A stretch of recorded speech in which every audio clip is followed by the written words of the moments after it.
নববর্ষের আগে রাজ্যের বিভিন্ন বাজারে সাধারণত চৈত্র সেল ঘিরে দেখা যায় ব্যাপক কোলাহল। প্রচুর ক্রেতা বিক্রেতার ভিড়ে সরগরম থাকে দোকানপাট। কিন্তু এবছর সেই দৃশ্য থেকে ব্যতিক্রম দেখা যাচ্ছে তেলিয়ামুড়া বাজারে। বছরের এই সময় যেখানে বাজার উপচে পড়ে মানুষে সেখানে এবারে তুলনামূলকভাবে ক্রেতা সংখ্যা অনেক কম বলে অভিযোগ উঠছে ক্ষুদ্র ব্যবসায়ীদের তরফে।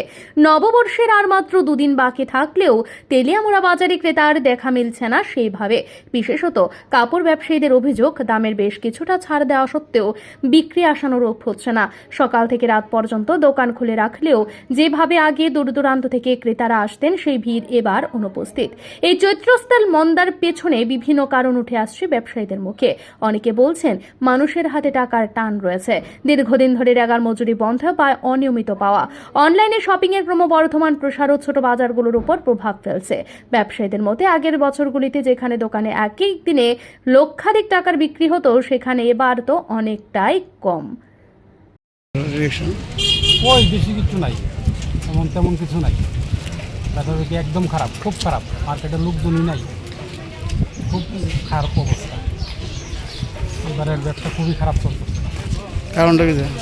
কারণটা কি কইতাম, আর লোকজন আয় না বাজারে। বাজারের কী পরিস্থিতি এটা তো আমরা কীটা কইতাম। আমরা তো ব্যবসায়ী মানুষ, লোকজনই আয় না, কার কাছে বেশি এমন একটা পরিস্থিতি দাঁড়াইছে। খুব অবস্থা খারাপ, খুব খুব খারাপ চলছে। বিকাল দিকে হয় না, বিকাল দিকে টুকটাক সেই বেচা কিনা নাই। এটা দিয়ে মালিক পেমেন্ট কেমনি দিতে হবে কোনো নাই। আসি আর 2 দিন সময় আছে। বাজার গেছে কালকে, বাজারের কোনো ব্যবসা তেমন কিছু নেই। এটা কোন জায়গায়?